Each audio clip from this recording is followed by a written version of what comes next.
Corridita a la mañana del martes, ¿no? Realmente hoy hemos corrido bastante. A las 11 de la mañana había una manifestación de judiciales, de magistrados y fiscales frente a la torre ejecutiva. Iban a aplaudir 15 minutos, según lo que dijeron por allí. Ahora recibimos al diputado Alfredo Asti en estudios. ¿Cómo le va? Muy bien, sigue también de alguna manera siguiendo este tema, este conflicto.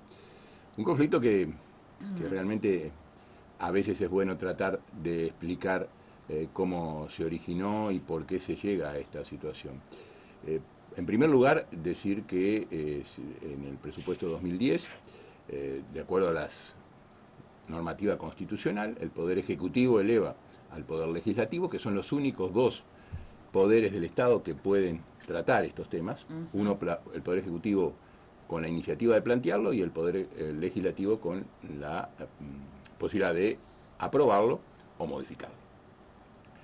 En este caso, el Poder Ejecutivo plantea de la equiparación de los sueldos de los ministros de Estado con los senadores. Había una diferencia aproximadamente de un 20% en ese momento, viendo la responsabilidad y la cantidad de lo que son los ministros de Estado y de los legisladores, parecía absolutamente oportuno de que no hubiera esa diferencia y que se Además, pudieran la asimilar. injusticia que se daba, ¿no? Claro. Entre el que era electo legislador y el que no lo era. Exacto. En el Bueno, caso de los ministros, digo. exactamente, que a veces algunos legisladores que eran electos ministros de Estado seguían manteniendo su sueldo, porque así lo Claro. habilita la reglamentación, podía seguir manteniendo el sueldo de legislador y ejercer el cargo de ministro de Estado. Esto es planteado y esto es una de las cosas más que quiero recalcar.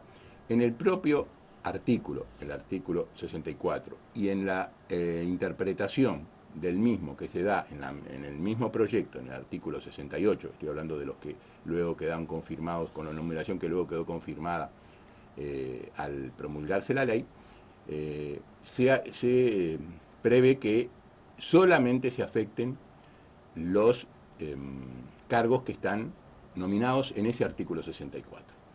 O sea que en ese momento ya estaba clara la voluntad del Poder Ejecutivo y por lo tanto aprobado por el Poder Legislativo de que no había enganche posible con otras retribuciones, por más que existiera una ley del año 1985 que establecía Que que vinculaba a los vinculaba salarios. los salarios de los ministros de Estado con los de la Suprema Corte de Justicia y el Tribunal de Contencioso Administrativo.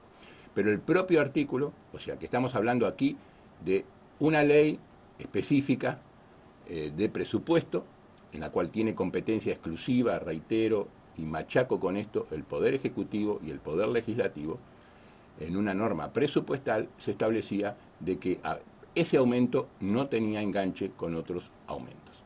Y así claramente el artículo 68 lo establecía y decía la forma en que los demás que se referían en porcentajes al mismo deberían ajustarse a las retribuciones que existían al momento de promulgarse la ley, o sea, antes de producirse el aumento que iban a tener a partir del 1 de enero del 2011 los ministros de Estado para equipararse con lo de los senadores. Otra precisión por las muchas cosas que se dicen, desde el año 94, por lo menos quizás antes, pero desde el año 94 el Poder Legislativo no aumenta las retribuciones de sus miembros, o sea, ya sea Senado o diputados, que no lo hacen para sí, sino para la legislatura siguiente. O sea que en el 94 no hubo aumento para la legislatura que empezaba en el 95, en el 99 no hubo aumento para la legislatura que empezaba en el 2000 y así sucesivamente hasta ahora. No ha habido aumentos. Solamente se les aplica a los legisladores los ajustes anuales, como a todos los funcionarios públicos, por índice medio de salarios o índice de inflación, de acuerdo al decreto que saca el Poder Ejecutivo, no hay diferencias. O sea, como todos los uruguayos. Como todos los uruguayos. No, perdón, como todos los uruguayos no. Y acá voy al segundo tema. El Poder Judicial, los funcionarios del Poder Judicial y los ministros de la Suprema Corte de Justicia han tenido desde el 2005 en adelante importantísimos aumentos. Tanto es así que los ministros de Estado, que los ministros de la Suprema Corte de Justicia ganan prácticamente lo mismo, no tengo acá las cifras, pero puede haber cientos de pesos de diferencia que lo que gana un senador, computando las compensaciones que tienen, que se votaron ellos mismos. Las compensaciones que tienen los ministros de la Suprema Corte de Justicia. O sea que no había diferencias en ese momento que significaran un cambio importante. Otro elemento a tener en cuenta. En esa misma ley, por supuesto, en esa misma ley de presupuesto nacional, del 2010 al 2015, se votó el presupuesto del Poder Judicial. Hubo diferencias con el Poder Judicial, ellos reclamaban más presupuesto, se discutió, se analizó, hubo algunos aumentos en el trámite parlamentario, pero en ningún momento, conociendo la existencia del artículo 64 y del artículo 68, que son los que se refieren a este caso, los ministros de la Suprema Corte de Justicia dijeron que esos aumentos, que ese presupuesto que se le estaba otorgando, tal como establece la Constitución, el Poder Judicial no tiene autonomía en temas presupuestales, eso lo dice la Constitución, no lo dice el gobierno del Frente Amplio, no lo dice esta bancada, aquella bancada de legisladores del Frente Amplio, no tiene autonomía presupuestal, es lo que le vota el Parlamento Nacional a iniciativa del Poder Judicial o del Poder Ejecutivo. Una vez resuelto por el Poder Legislativo, esa es la asignación que tiene el Poder Judicial. Perfecto. Si los ministros preveían de que iba a haber ese aumento, no solamente para ellos, porque al aumentarse los salarios ellos, se corre toda la cadena. Quizás pensaron de que como ya ganaban igual que los senadores, no iba a haber ningún corrimiento. No lo dijeron en ningún momento de todas las presentaciones que hubo. Este es un tema que fue ampliamente discutido en la Comisión de Presupuesto Integrada con Hacienda. Yo me acuerdo, estaba a la puerta siempre. Además fue un tema que ocupó mucho espacio. Ocupó mucho espacio, hubo opiniones a favor y en contra de esa situación. En la Comisión de Presupuesto y Hacienda de Diputados, en la cual integré, se discutió en el momento de la aprobación en la Cámara de Diputados y se discutió y se aprobó en la Cámara de Senadores. Con una diferencia. En la Comisión de Presupuesto con Hacienda hubo una mayoría importante muy superior a la de votos del Frente Amplio. En la Cámara hubo los votos del Frente Amplio y los votos del Partido Independiente. Pero en el Senado se votó por unanimidad estos dos proyectos. Con, obviamente, las consideraciones, lo que consideraban los legisladores, por lo menos los del Frente Amplio, que opinaban de que este aumento no significaba traslado al resto de los funcionarios judiciales. Y por otras leyes no presupuestales al resto de funcionarios de la Administración Central que tienen que ver con aspectos legales, como son los registrales, como son los fiscales, etc. Esto se termina de aprobar el presupuesto en noviembre del año 2010.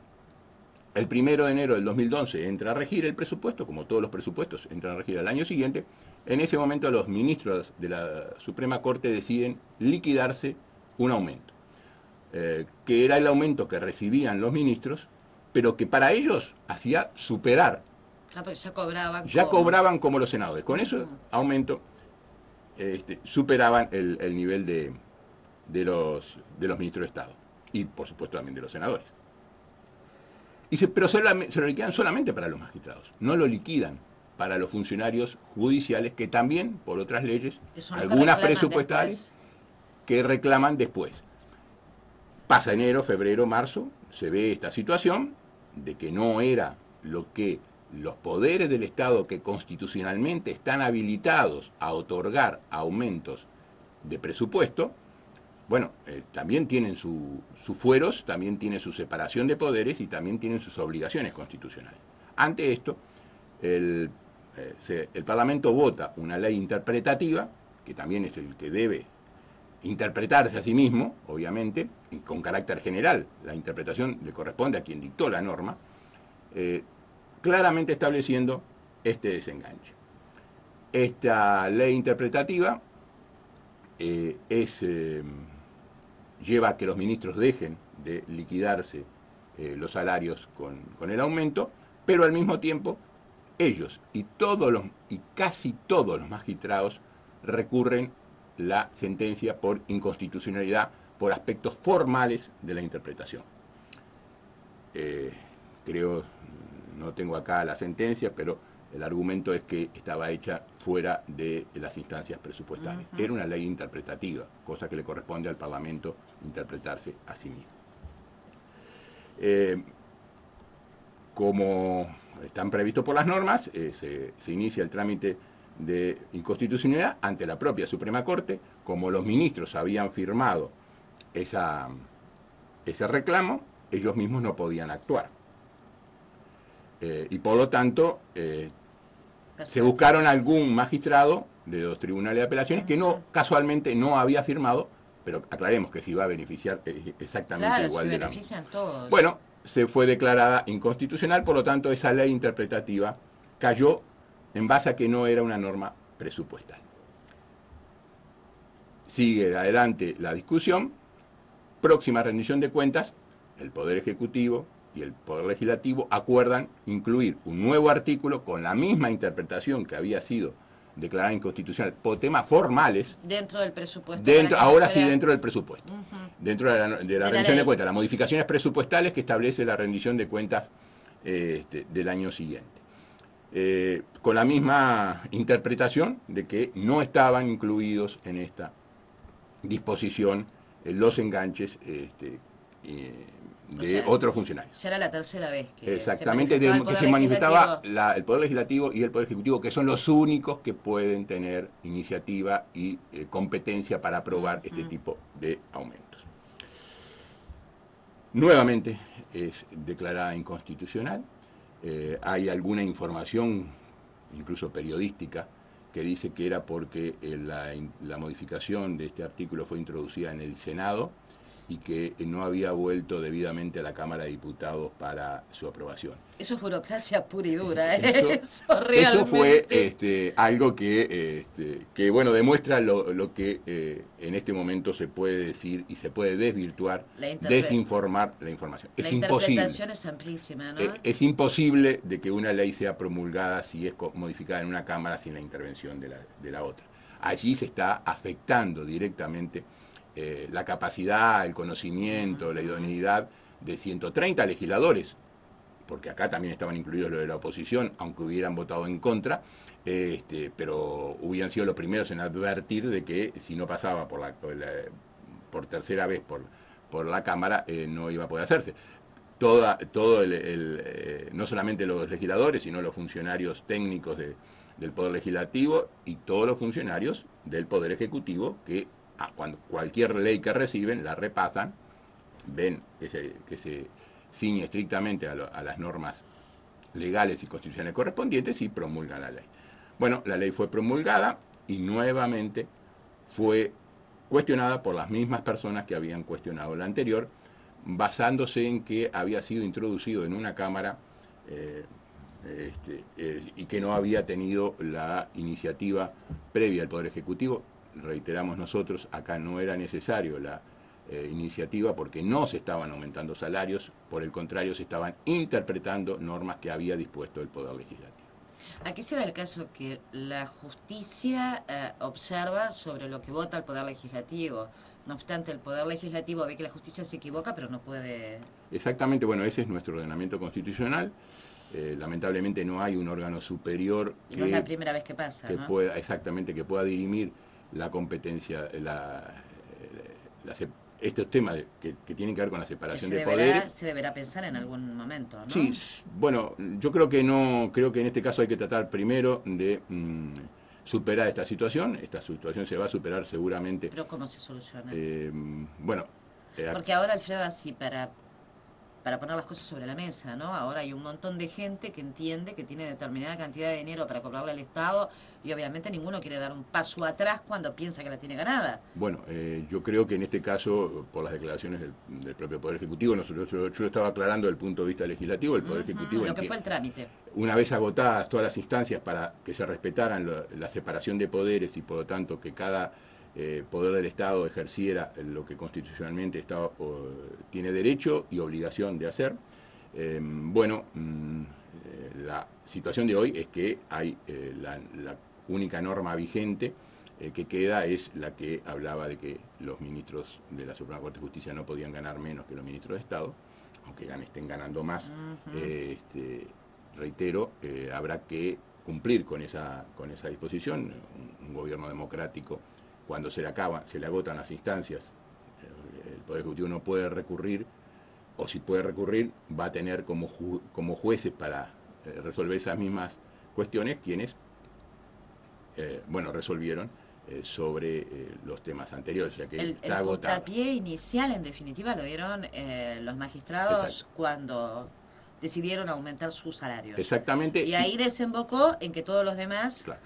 También acá una apreciación, y esto es personal, es poco explicable el conflicto que se largó desde los funcionarios registrales, porque los funcionarios registrales están equiparados con los funcionarios judiciales.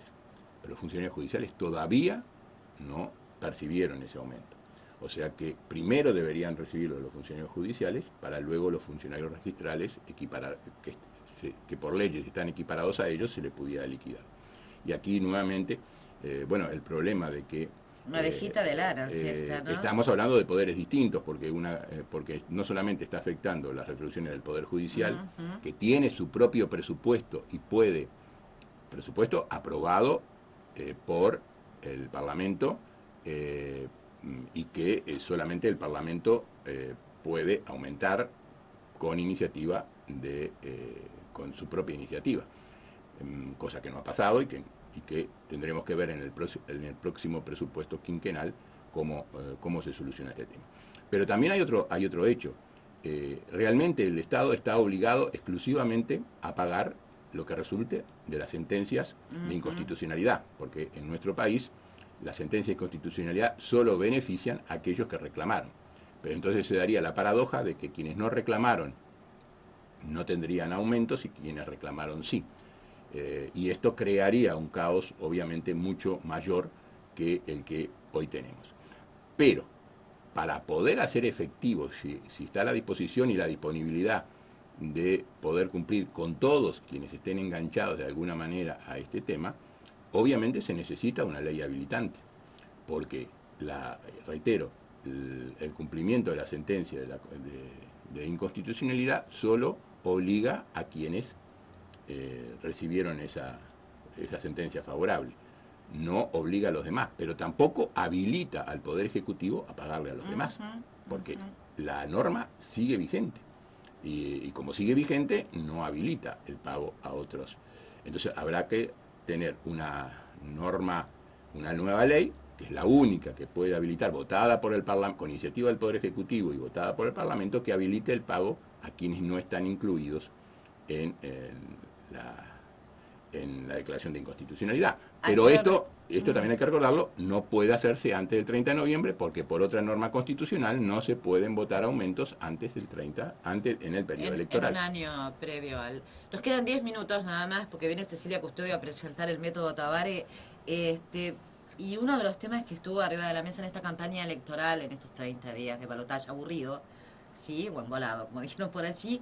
Para algunos, para nosotros fue muy divertido, como el domingo. Claro, nosotros nos divertimos, pero en realidad, digo, en los temas que se expusieron ante la ciudadanía, fue un poco, bueno, el movimiento que hay, político, duro y puro, ¿no? Uno de los temas fue, la Larrañaga se puso a estudiar los capítulos que tienen que ver con política tributaria. Pero así dijo, el Frente Si Gana tiene una en la manga para que todos los uruguayos paguen más, con nosotros van a pagar menos. Bueno, eso es absolutamente falso. Todo el capítulo vinculado con política tributaria del Frente Amplio habla permanentemente, además de reconocer los avances que ha habido en el sistema tributario. Me quedó una cosa, ¿vos cortaste la torta parejita, como dijo Vergara? Yo corté cientos de pedazos de torta, alguno habrá sido distinto, pero que otro, pero aclaro que no comí ninguno. Por las dudas no comí ninguno. Tampoco, no, pero sí me quedé con el delantal que me pusieron para poder cortar la torta, y eso no lo entrego. Quedaste lindo en la foto. No lo entrego ni aunque me ofrezcan lo mismo que el Fusca. Fue el pago por cortar la torta, bien. Bueno, decía que si uno lee el capítulo vinculado a política tributaria del Frente Amplio, queda claro de que, además de reconocer los avances que ha habido en estos 9 años, continuar por la misma senda con las profundizaciones en el tema de equidad. Y en todo, se desprende en todo de que la inmensa, por no decir casi absolutamente todos los uruguayos van a tener disminución de su carga tributaria en lugar de aumento de su carga tributaria.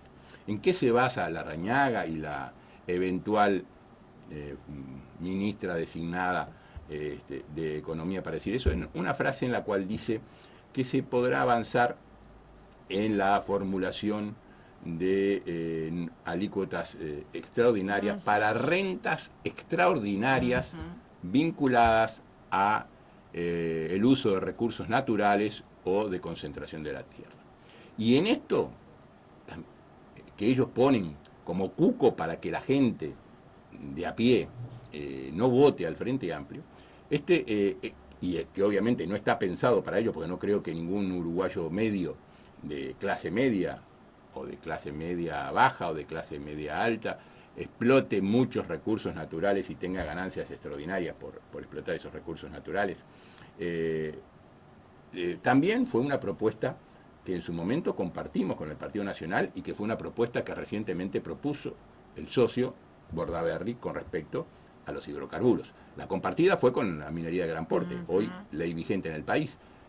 Son ganancias extraordinarias que podrán tener empresas que explotan recursos naturales, y está previsto en la legislación actual que paguen una alícuota extraordinaria por esa ganancia extraordinaria. Algo que no afecta al uruguayo como un trabajador y algo que tampoco afecta al desarrollo del país, como te dicen por allí, ¿no? Exactamente. ¿A quién va a afectar? Y tampoco afecta a los miles de pequeños y medianos, incluso grandes empresarios del sector productivo. Esto es para, como dice la norma, exclusivamente para ganancias extraordinarias vinculadas al uso de recursos naturales o concentración de la tierra, pero siempre ganancias extraordinarias. Yo decía que también el socio en este balotaje de la fórmula blanca, el doctor Bordaberry, planteó de que había que prever impuestos extraordinarios para la explotación de hidrocarburos, recurso natural y ganancias extraordinarias. O sea que entonces no veo ese cuco muy similar al de los tanques rusos y a los niños de Cuba, que se decía en el 71 y de alguna manera también se reiteró en el 84, de cucos para evitar que el común de la gente, esa que con alegría ha votado el 26 de octubre y que seguramente con más alegría votará el 30 de noviembre al Frente Amplio, que se quede tranquila. No solamente que no se le va a aumentar la carga tributaria, sino que se le va a ir bajando. Se le va a ir bajando, va a continuar bajando el peor de los impuestos, que son los impuestos indirectos, los impuestos al consumo, le hace IVA, como se está bajando, como se bajó por primera vez en este país por parte del Frente Amplio a partir del año 2007 el IVA y se eliminó el COFI, que había sido implementado. Yo no te quiero enojar. Pero se terminó. A medias, dijo Arbeleche. A medias. A medias. Bueno, sí, Arbeleche, no, ya sé, yo lo sentí. Arbeleche dice que fue parcial la rebaja. La rebaja comprometida era de un 2% para la tasa básica, y como el Frente Amplio hace las cosas a medias, y lo pongo entre comillas, rebaja 2 puntos de la tasa básica y también de la tasa mínima.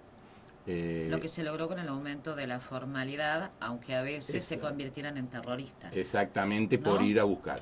Entonces, como resumen, la preocupación por el tema tributario viene de un tema de los intereses que defiende cada partido.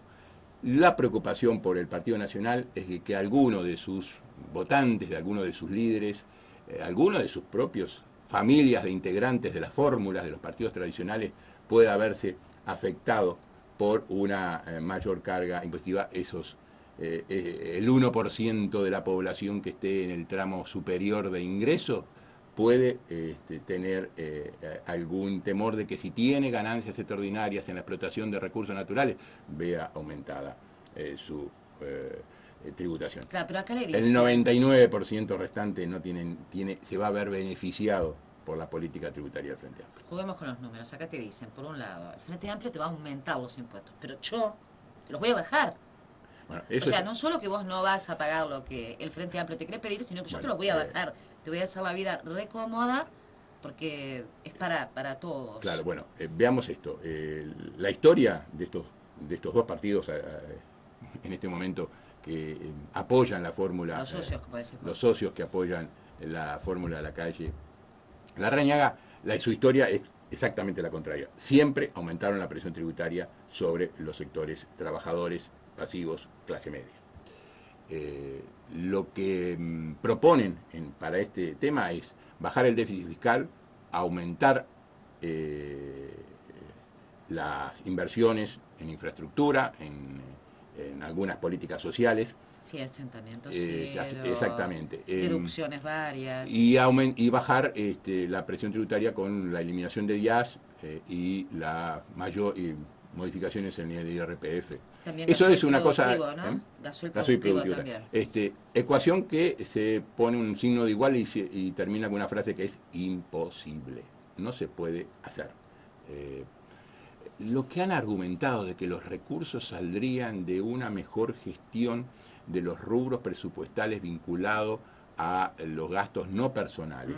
Explica eso, sí. Exactamente. Primero intentaron verlo desde el punto de vista de personales cuando algún periodista, ni siquiera muy avisado en temas económicos, le demostró que eso era imposible. Personal de confianza. Que por la cantidad no daba ni para bajar una décima de punto de alguno de los impuestos. Entraron entonces con los gastos no personales y allí hablaban de 400, 500 millones de dólares que se podían hacer. ¿Qué hay en gastos no personales? Están todas las transferencias a los gobiernos departamentales, están todas las transferencias a la seguridad social por el tema del FONASA, están toda la compra de medicamentos, está toda la compra de alimentos que se hace centralizadamente. Si eso es lo que pretenden ahorrar como para poder bajar los impuestos y a su vez bajar el déficit fiscal, bueno, el Uruguay y los uruguayos, muchos uruguayos van a pasar muy mal si es que se recorta ese tipo de transferencias a terceros por este tipo de algunos ejemplos. Motosierra, por ejemplo. Va a tener que, sí, necesariamente va a tener que ser una motosierra y allí sufrirán todos los uruguayos. Además, reitero, recordar en todos los gobiernos anteriores al Frente Amplio, todos los gobiernos, el del 85, el del 95, el del 2000, comenzaron con ajustes fiscales que implicaron aumentar impuestos, en particular el IVA. En todos los periodos de gobierno de blancos y colorados se aumentó el IVA y en muchos casos se aumentó el impuesto a las retribuciones personales, un impuesto ese sí, impuesto a la sueldo y a las pasividades, que solamente grababa impuestos a sueldos y pasividades con tasas fijas, que no admitían ninguna deducción, ni de mínimo no imponible, ni deducción por hijo, ni deducción por viviendas, esas que nosotros hemos implementado y que vamos a continuar implementando para que la equidad de ese tributo tenga en cuenta no solamente la capacidad contributiva del lado de los ingresos, sino la capacidad contributiva del lado de las cargas familiares, reconociendo entonces lo que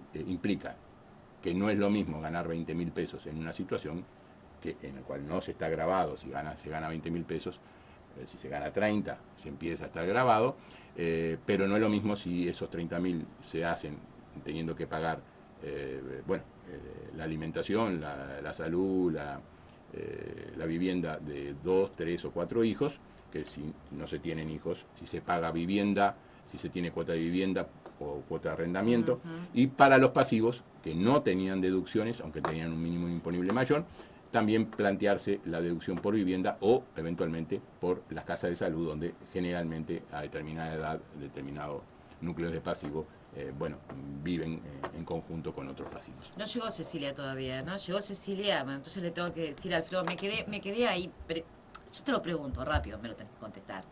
Si yo reciclo todas las botellas de agua salud que hay en todos los organismos del Estado, tampoco ahorro. No, es muy difícil poder llegar a montos significativos. Te saqué una sonrisa irónica. Pero esas son las propuestas. Esas son las propuestas de alguien que obviamente no está preparado para gobernar un país. Muchísimas gracias, Alfredo. Seguimos en contacto en los próximos días. Bueno, nos vemos el jueves, en principio. Vemos el jueves seguramente. Y estaremos hablando allí en el acto porque transmite a la 14:10, así que...